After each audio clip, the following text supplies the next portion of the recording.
Hello everyone, start करते हैं reproduction unit के इस पार्ट से जिसमें हम लोग पढ़ने वाले हैं population stabilisation and birth control.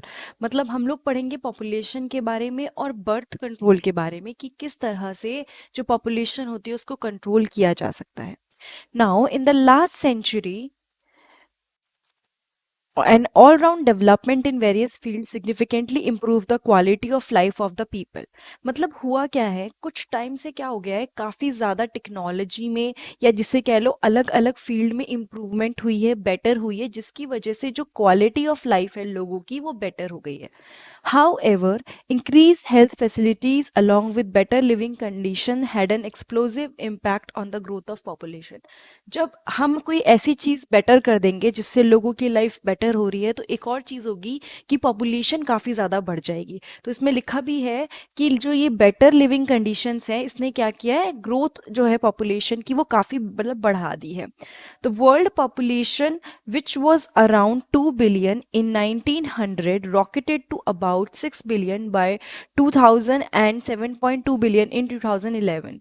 तो मतलब ईयर्स के हिसाब से डाटा दे रखा है कि जो 1900 में 2 बिलियन थी और उसके बाद 2000 में जो हमारा 2000वां साल आया था, फिर आया अब जो 2011 में जो एक बार पॉपुलेशन काउंट हुआ उसमें 7.2 बिलियन।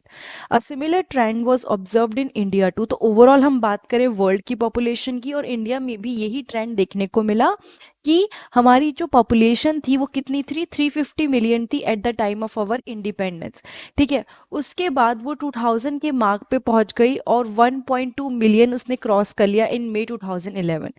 अब देखो क्या हुआ है, पॉपुलेशन ज़्यादा होगी तो उसका असर देखने को मिलेगा रिसोर्सेज पे। अभी आगे हम पढ़ेंगे वैसे तो, बट फिर भी एक चीज़ है कि जितना ज़्यादा पॉपुलेशन बढ़ेगी उस चीज़ के लिए कंपटीशन बढ़ेगा। समझ लीजिए कॉलेज में, एक आपको आपकी तरह से समझाती हूँ, कॉलेज में सिर्फ 70 सीट हैं और अगर पॉपुलेशन 150 पहुंच जाए वहां पे तो क्या होगा, कुछ लोगों को मिलेगा कुछ लोगों को नहीं मिलेगी सीट। तो यहाँ पे क्या हो सकता है कि भाई 70 की जगह सिर्फ 77 ही पहुंचे या उससे कम पहुंचे तो आराम से हर चीज़ सबको मिल जाए। Now, a rapid decline in death rate, maternal mortality rate, and infant mortality rate, as well as an increase in number of people in reproducible age, are probable reason for this। मतलब कि जो decline हो रहा है death rate में, ठीक है, यानी जो लोग पहले बहुत ज़्यादा मरते थे अब कम मर रहे हैं बिकॉज दवाइयों का भी मतलब हर तरह की दवाइयाँ बन रही हैं और जिसे कहना चाहिए जो डिजीजेस पहले जिनका इलाज नहीं था अब उनका इलाज भी है। मैटरनल मोर्टिलिटी रेट, पहले जो मदर थी वो मर जाती थी या फिर जो इन्फेंट होते थे, जो बच्चे होते थे छोटे छोटे, वो बहुत इजीली मर जाते थे। लेकिन अब इसकी वजह से क्या हुआ है, ये कम हुए हैं, ये डिक्रीज हुए हैं। अब मदर भी इतनी डेथ नहीं होती, प्रॉपर फैसिलिटीज मतलब प्रोवाइडेड है। उसके अलावा जो इन्फेंट मोर्टिलिटी रेट है वो भी कम हुआ है। तो इस सब की वजह से प्लस जो लोग हैं रिप्रोड्यूसिबल एज में, रिप्रोड्यूसिबल एज में लोग होने का मतलब है कि जो रिप्रोडक्शन, जो अभी जिनका टाइम है कि वो रिप्रोड्यूस करे, पॉपुलेशन बढ़ाए, वो ज़्यादा है। तो ये रीज़न है कि मतलब उस टाइम पे क्या हुआ था कि पहले जो बाकी लोग जो मतलब एक तो कहते हैं ना, जो बीमारियों वाला रीज़न था, जो रीज़न था जिससे बीमार हो सकते थे या जिससे पॉपुलेशन बढ़ सकती थी, सॉरी घट सकती थी, वो रीज़न तो कम हो गए और जिससे पॉपुलेशन बढ़ सकती है वो रीज़न ज़्यादा हो गए। नाउ यहाँ पे लिखा है through our reproductive child health care programme, क्या लिखा है, RCH। मतलब कि रिप्रोडक्टिव चाइल्ड हेल्थ प्रोग्राम के according we could bring down the population growth rate, it was only marginal. मतलब कि हम थोड़ा सा ये जो रिप्रोडक्टिव चाइल्ड हेल्थ प्रोग्राम चलाए बीच में उसके थ्रू थोड़ी सी पॉपुलेशन कम कर पाए, बट तब भी वो मार्जिनल थी, बहुत ज़्यादा डिफरेंस देखने को नहीं मिला। उसके बाद है according to the 2001 census report. अगर हम 2011 की सेंसस रिपोर्ट देखें तो उसके according, just a minute, the population growth rate was less than 2%। जो पॉपुलेशन ग्रोथ रेट थी वो क्या थी, लेस देन 2%। यहाँ पे देखो इसको समझाया भी है, a rate at which our population could increase rapidly. मतलब कि इस अगर हम यही रेट फॉलो होता रहा तो जो पॉपुलेशन है वो बहुत ज़्यादा जल्दी बढ़ेगी। Such an alarming growth rate could lead to an absolute scarcity of even the basic requirement। मैंने वही चीज़ बताई ना कि कोई चीज़ कम है और उसको लेने वाले बहुत ज़्यादा हैं तो क्या होगा, वो चीज़ सबको नहीं मिलेगी, प्लस उसके लिए भी झगड़ा होगा। तो यहाँ पे लिखा है कि फूड, शेल्टर एंड क्लोथिंग, इन सब ये जो बेसिक रिक्वायरमेंट है ये बहुत ज़्यादा इसकी डिमांड बढ़ जाएगी. In spite of significant progress made in those areas, therefore the government was forced to take up serious measure to check this population growth rate. Government को एक्शन लेना पड़ा. किसके लिए? कि भाई पॉपुलेशन ग्रोथ रेट का ध्यान रखें. कुछ लोग होते हैं, बहुत सारे बच्चे होते हैं, पहले के ज़माने में ये सब चीज़ें ठीक थी, लेकिन अब हमें क्या करना है, हमें एक साथ मिलके पॉपुलेशन को क्या करना है, देख के रखना है कि भाई बहुत ज़्यादा ना बढ़े, बिकॉज जितनी पॉपुलेशन बढ़ेगी उतने ही रिसोर्सेज कम होंगे. The most important step to overcome this problem is to motivate smaller families by using various contraceptive method. यानी कि एक तरीका जो है जिससे इससे थोड़ा सा अवॉइड किया जा सकता है कि लोगों को मोटिवेट किया जाए for using various contraceptive method. Various contraceptive method मतलब ऐसे मेथड जिससे जो प्रेगनेंसी है उसको रोक सके. You might have seen advertisement in the media as well as poster, bills, etc. showing a happy couple with two children with the slogan हम दो हमारे दो. तो आपने ऐसे सोशल मीडिया में ऐसे कई सारे पोस्टर्स देखे होंगे जिसमें हैप्पी कपल देखने को मिल रहे हैं, उनके दो बच्चे और स्लोगन हम दो हमारे दो, जैसे स्लोगन कि भाई हम दो हैं और हमारे दो ही होने चाहिए, ज़्यादा नहीं होने चाहिए. Many couples, mostly the young, urban, working ones, have even adopted an one child norm. बहुत सारे ऐसे कपल्स हैं, ऐसे यंग जो एरिया में लोग हैं, अर्बन एरियाज में लोग हैं, उन्होंने क्या बनाया है, एक वन चाइल्ड नॉर्म, एक बच्चा करना है, इसका एक रूल सा बना लिया है कि बस एक बच्चा करेंगे. Statutory raising of marriageable age of the female to 18 years and that of males to 21 years and incentive given to couple with small families are two of the other measures taken to tackle this problem. अब तो क्या कर दिया है, जो as है marriageable age, पहले तो छोटी एज में लड़कियों की शादी कर देते थे तो उनके बच्चे भी ज़्यादा हो जाते थे और कम मतलब जल्दी होते थे. अब क्या कर दिया, 18 ईयर से पहले बच्चों लड़कियों की शादी नहीं हो सकती और 21 ईयर से पहले लड़कों की शादी नहीं हो सकती. तो इस चीज़ को देखते हुए क्या किया गया है, बहुत सारे इंसेंटिव्स रखे गए हैं कि जो भी प्रॉपर फॉलो करेंगे, स्मॉल फैमिली को नॉर्म्स को फॉलो करेंगे, उनको क्या देंगे, इंसेंटिव्स दिए जाएंगे.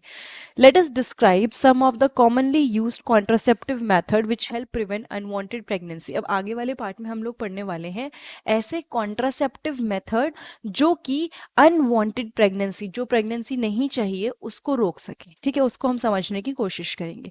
An ideal contraceptive should be, ये क्वेश्चन कई बार पेपर में आ जाता है, जस्ट अ मिनट, कि आइडियल कॉन्ट्रासेप्टिव क्या होता है.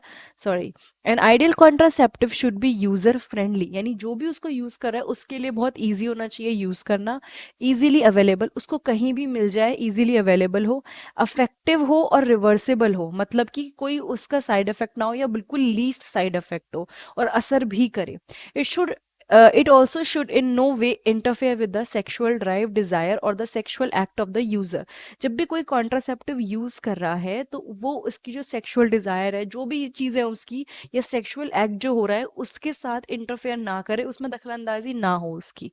A wide range of contraceptive methods are presently available which should be broadly grouped into the following categories.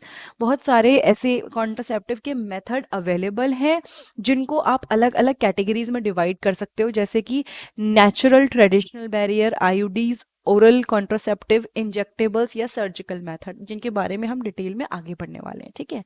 Now when I talk about natural method का मतलब है आप इसमें कुछ यूज नहीं करते हो, बस इसमें प्रिंसिपल यूज होता है कैसा, कि हम ओवम और स्पर्म की मीटिंग को, ओवम और स्पर्म के मिलने को अवॉइड करें. नाउ क्यों, क्योंकि देखो इसमें हम कोई बैरियर यूज नहीं कर रहे हैं, कुछ भी यूज नहीं कर रहे हैं, तो जो एक चीज ये है कि ओवम और स्पर्म मिल ना पाए. तो first one is periodic abstinence is one such method in which the couple avoid or abstain from coitus from day 10 to 17 of the menstrual cycle when ovulation could be expected. तो periodic abstinence में क्या होता है कि जो couple होते हैं वो क्या करते हैं, डे 10 से लेके डे 17, कौन सा, जो मेंस्ट्रुअल साइकिल का, जस्ट अ मिनट, हाँ, जो डे 10 और 10 से लेके 17 जो डे होते हैं, जैसे मेंस्ट्रुअल साइकिल स्टार्ट होता है तो 10वें दिन से लेके 17वें दिन तक वो लोग कोई भी तरह का सेक्स या कोई भी तरह का क्वाइटस अवॉइड करें, ताकि उस टाइम पे ओवम और स्पर्म ना मिले. ठीक है. और ये क्योंकि उस टाइम पे क्यों अवॉइड करना चाहिए, क्योंकि उस टाइम पे ओव्यूलेशन देखने को मिलता है. As chances of fertilisation are very high during this period, क्योंकि इस टाइम में बहुत ज़्यादा हाई चांसेस होते हैं किसके, फर्टिलाइजेशन होने के. ठीक है.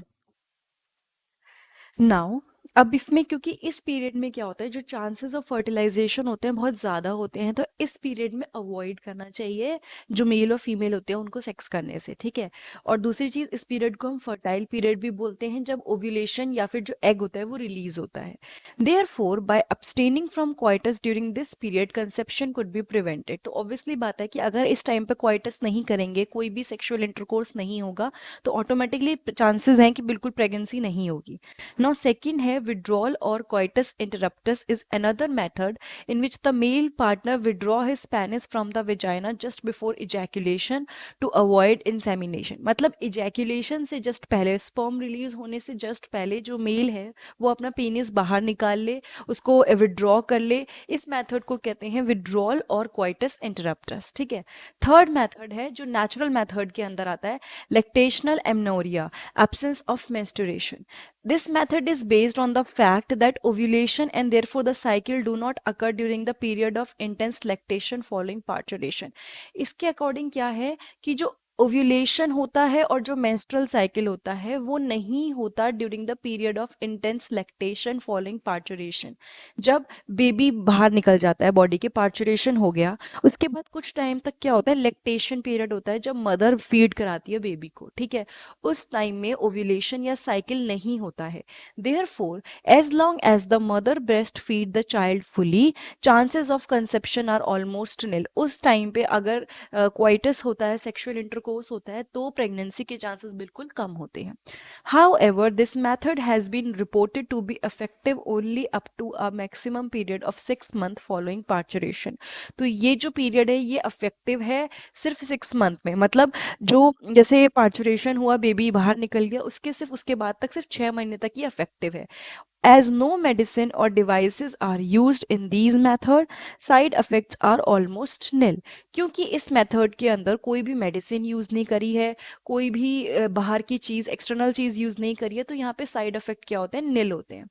Chances of failure though of this method are also high. हाँ, इस मेथड में क्योंकि कुछ चीज़ हम यूज़ नहीं कर रहे हैं, तो क्या होता है, जो चांसेस होते हैं फेलर के, मतलब ख़राब होने की, ये काम ना करे, उसके बहुत ज़्यादा हाई होते हैं। यहाँ पे नेक्स्ट आ जाता है बैरियर मेथड।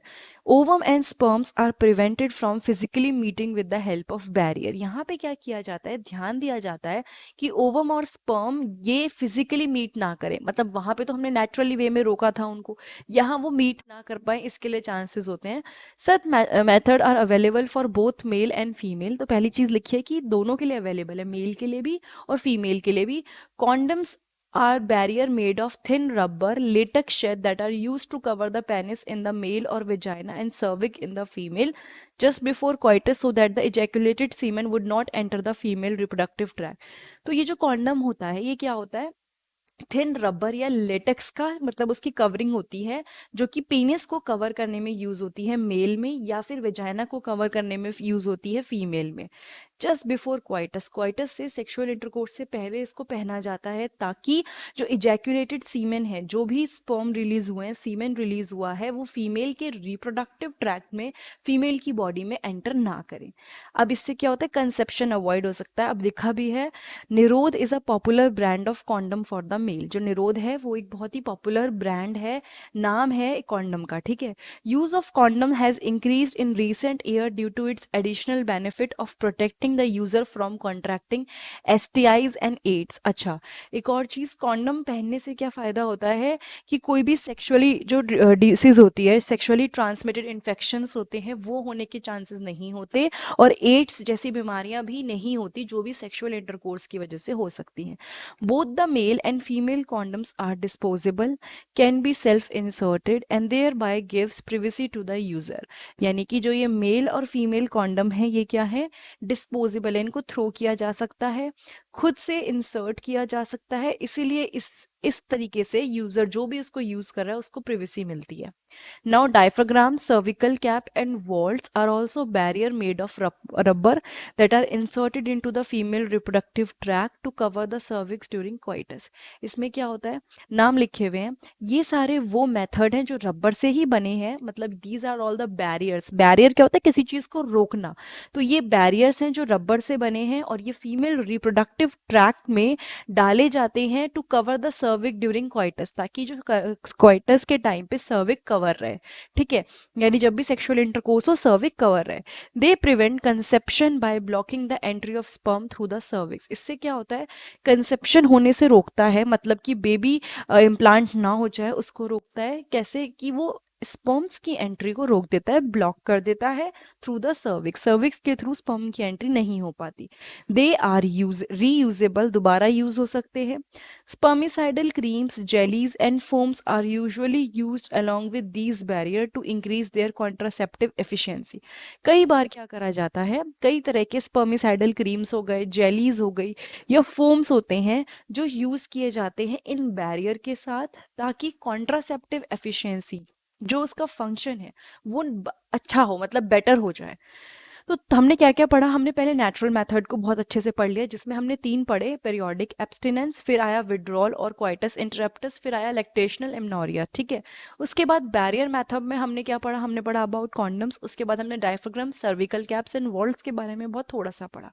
नाउ अनदर, अब इसको मैं दूसरे कलर से हाईलाइट करती हूँ ताकि समझ में आए, जो बहुत ही इफेक्टिव और पॉपुलर मेथड है वो है इंट्रा यूट्राइन डिवाइसेस, आईयूडीज इसको बोलते हैं। ये क्या होते हैं, ये बॉडी के अंदर इंसर्ट किए जाते हैं। कैसे, अभी पढ़ते हैं। These devices are inserted by doctors, खुद से नहीं हो सकते, डॉक्टर्स या एक्सपर्ट नर्सेज जो होती हैं वो यूट्रस में इसको इम्प्लांट करती हैं वेजाइना के थ्रू।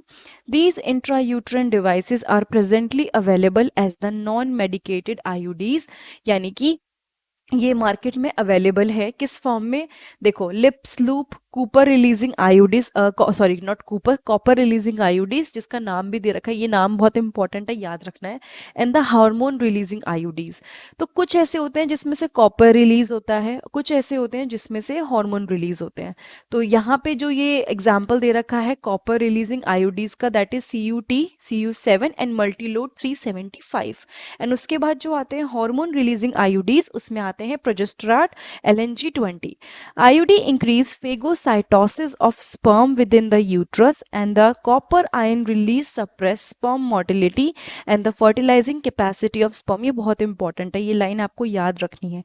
IUD और स्पर्म के बारे में क्या लिखा हुआ है कि जो IUDs होते हैं, इंट्रा यूट्रिन डिवाइसेस, वो फेगोसाइटोसिस इंक्रीज कर देते हैं स्पर्म्स का, स्पर्म्स को मतलब वो एंगल्फ कर लेते हैं, ईटन आउट मतलब उसको खत्म कर देते हैं एक तरह से यूट्रस के अंदर।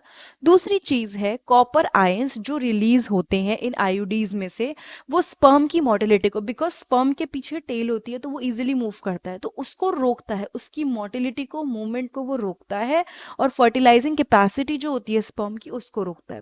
The hormone releasing IUDs in addition, जो हार्मोन रिलीजिंग आयोडीज होते हैं जिसमें से हार्मोन निकलते हैं, in addition make the uterus unsuitable. अभी तक हमने कॉपर के बारे में पढ़ा, अब हम पढ़ रहे हैं कि जिन आयोडीज में से, इंट्रा यूट्राइन डिवाइसेस में से हार्मोन रिलीज होते हैं, वो यूट्रस को अनसूटेबल बनाते हैं फॉर इम्प्लांटेशन, मतलब उनकी वजह से यूट्रस ऐसा हो जाता है कि होस्टाइल हो जाता है या बिल्कुल भी सुटेबल नहीं रहता कि उसमें क्या हो, इम्प्लांटेशन हो।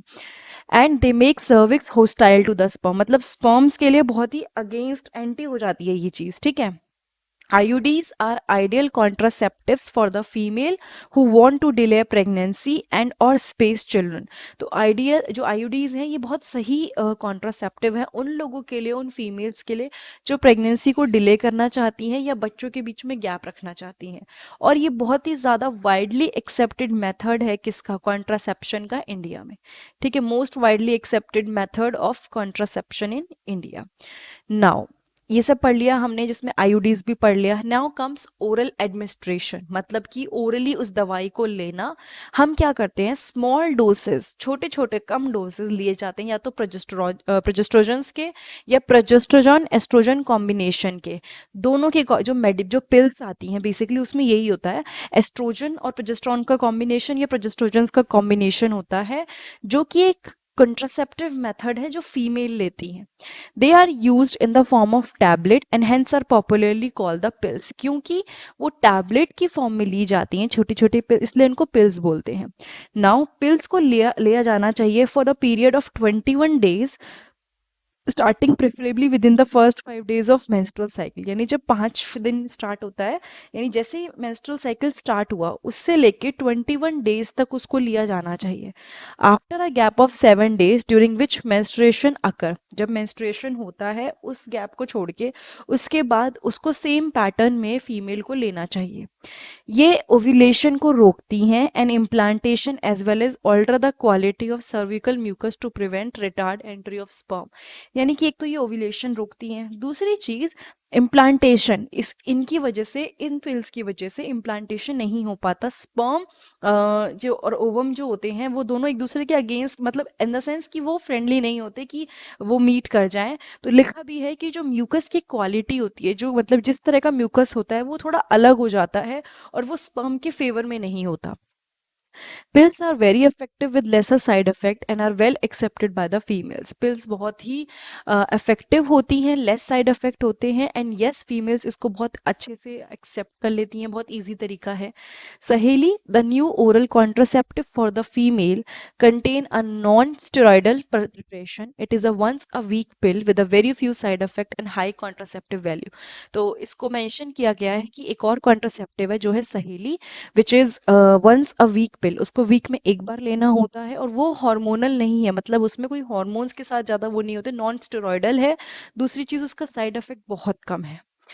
Now, progestins alone or in combination with estrogen can also be used by female as injection or implant under the skin. मतलब ये वो हॉर्मोन्स हैं जिनके चेंज होने से फर्टिलाइजेशन पे, इम्प्लांटेशन पे फर्क पड़ता है। तो इनको लिया जाता है किस तरह से, डिपेंड करता है कि किसकी क्या रिक्वायरमेंट है। Their mode of action is similar to that of pills and their effective period are much longer. यानी कि इनका जो मोड ऑफ एक्शन है वो काफ़ी हद तक सेम ही है जो पिल्स का होता है, लेकिन इनका इफेक्टिव पीरियड थोड़ा लंबा होता है। Administration of progestogens or progestogen estrogen combination or IUDs within 72 hours of coitus have been found to be very effective as emergency contraceptive, as they could be used to avoid possible pregnancy due to rape or casual unprotected intercourse। यानी कि एक तो होता है जो pills पहले ली जाती हैं, फिर कुछ पिल्स आती हैं जो बाद में ली जाती हैं। फॉर एग्जाम्पल किसी का रेप हो गया, उस केस में अनवांटेड प्रेगनेंसी रोकनी है, या फिर अनप्रोटेक्टेड इंटरकोर्स को कभी किसी ने सेक्स कर लिया बट अनप्रोटेक्टेड कर लिया, तो उस केस में प्रेगनेंसी को रोकने के लिए ये वाली पिल्स ली जाती हैं। Now and here comes another method which is surgical method. इसको हम स्टेलाइजेशन बोलते हैं। Are generally advised for the male female partner as terminal method to prevent. ये जो स्टेलाइजेशन होता है ना, ये एक फाइनल मेथड होता है कि इसके बाद क्या होगा, कोई भी प्रेगनेंसी नहीं हो पाएगी। Surgical intervention block gamete transport and there by prevent conception. जो सर्जिकल इंटरवेंशन होता है, मतलब जब सर्जिकली चीज़ों को चेंज किया जाता है, ऑल्टर किया जाता है, तो गैमेट ट्रांसपोर्ट नहीं हो पाता और उसकी वजह से कंसेप्शन नहीं हो सकता। Sterilisation procedure in the male is called vasectomy. यानी कि जो ये स्टेलाइजेशन प्रोसीजर है मेल के अंदर, इसको बोलते हैं vasectomy, and that in the female that is called tubectomy. तो स्टेलाइजेशन प्रोसीजर अगर मेल में होता है, क्योंकि उनके वास को जो होता है, वास डिफरेंसेस को रिमूव किया जाता है, इसलिए उसको वेसेक्टॉमी बोलते हैं। और फीमेल में ट्यूब को क्या किया जाता है, उसको रिमूव किया जाता है, इसलिए उसको ट्यूबेक्टॉमी बोला जाता है। इन वेसेक्टॉमी जो मेल में होता है, एक छोटा सा जो पार्ट होता है वास डिफरेंस का, उसको रिमूव करके टाई किया जाता है, किसके थ्रू, छोटा सा स्क्रोटम पे क्या लगाया जाता है, स्मॉल इंसिजन। इसका एक डायग्राम दे रखा है, आप यहाँ पे देख लो। ये वेसेक्टॉमी है, देखो देखा आपने, इसको कट करके टाई कर दिया है, और फेलोपियन ट्यूब को यहाँ पे जो ट्यूबक्टॉमी है इनको कट करके टाई कर दिया है। ठीक है। सेम वे में a small part of fallopian tube is removed और tied up through a small incision in the abdomen और through vagina. These techniques are highly effective but their reversibility is very poor. मतलब ये जो techniques हैं बहुत ज़्यादा effective हैं, but yes एक बार होने के बाद दोबारा ये नहीं है कि वो नॉर्मल सिचुएशन में आ जाए। तो किसी ने ये करवा लिया तो it's kind of terminal, final हो जाता है ये। अब ये चीज़ का हमें ध्यान रखना है कि selection of suitable contraceptive method and it's use should always be undertaken in consultation with qualified medical professional. मतलब कि हम सही कॉन्ट्रासेप्टिव मेथड को यूज़ करें और उसको क्या करें, जो भी है, मतलब जो भी क्या कहते हैं ना, मेडिकल जो भी चीज़ यूज़ करनी है उसके लिए प्रॉपर मेडिकल प्रोफेशनल्स की हेल्प ली जाए। One must also remember that contraceptive are not regular requirement for the maintenance of reproductive health. एक और चीज़ जो ध्यान रखनी है कि ये नहीं है कि कॉन्ट्रासेप्टिव ज़रूरी है हमारी हेल्थ को मेंटेन रखने के लिए। In fact they are practised against a natural reproductive event that is conception pregnancy, बल्कि एक नेचुरल प्रोसेस को रोकने के लिए इनको यूज़ किया जाता है। मतलब कि एक नेचुरल प्रोसेस है कि कोई प्रेग्नेंट होगा तो उसको रोकने के लिए किया जाता है। One is force to use this method either to prevent pregnancy, या क्या बोला एक ने कि या तो इनको यूज किया जाता है प्रेगनेंसी को रोकने के लिए, या फिर डिले या स्पेस प्रेगनेंसी, मतलब किसी का एक बच्चा है लेकिन उनको 4 साल बाद दोबारा कोई बच्चा चाहिए तो वो स्पेस करना हो गया, और किसी को बहुत डिले लेट बच्चा करना है तो उसके लिए कॉन्ट्रासेप्शंस, मतलब ये जो मेथड्स होते हैं इनको यूज किया जाता है। No doubt the widespread use of these method have a significant role in checking uncontrolled growth of population, and yes they are very important, वरना population कितनी बढ़ जाएगी अगर ये method ना हो तो। However, there are possible ill effects like nausea, abdominal pain, breakthrough bleeding, irregular menstrual bleeding, or even breast cancer, though not very significant, should not be totally ignored. इनको यूज करना ज़रूरी है अगर पॉपुलेशन कंट्रोल करना है और बाकी चीज़ों को देखना है, but many of the contraceptive have many side effects, they have very serious side effect, और कई बार तो बहुत हल्के साइड इफेक्ट्स होते हैं, but yes they do have some side effects जिनको ध्यान में रखना भी ज़रूरी है। ठीक है, ये हो गया। तो इस पार्ट में हम लोगों ने जो पूरा कॉन्ट्रासेप्टिव के ऊपर पूरा पार्ट है ना वो कवर कर लिया है कि कैसे कैसे मेथड्स होते हैं, क्या क्या यूज़ होता है, बर्थ कंट्रोल को पूरा अच्छे से हमने समझ लिया है। तो ये वीडियो अच्छी लगी है तो लाइक करना है, कमेंट, सब्सक्राइब और शेयर कर सकते हो। ये पूरी जो सीरीज़ है, first second third fourth chapter इसमें कवर किए गए हैं। Reproduction series with Indian study YouTuber नाम है इसका, आपको मेरे चैनल पे प्लेलिस्ट पे मिल जाएगी, वहाँ जाइए, वहाँ पे आपको ये सारे चैप्टर्स एक एक पार्ट एनसीईआरटी का मिलेगा, ठीक है, जो अभी तक कवर हुआ है। उसके अलावा और बहुत सारी सीरीज़ है, इकोलॉजी सीरीज़ है, biology and human welfare series है 11th की अलग, तो उसमें मैंने एनसीईआरटी को ही कवर किया है, बट अच्छे से कवर किया, डिटेल में कवर किया, आप तो उसको भी देख सकते हो। Thank you so much.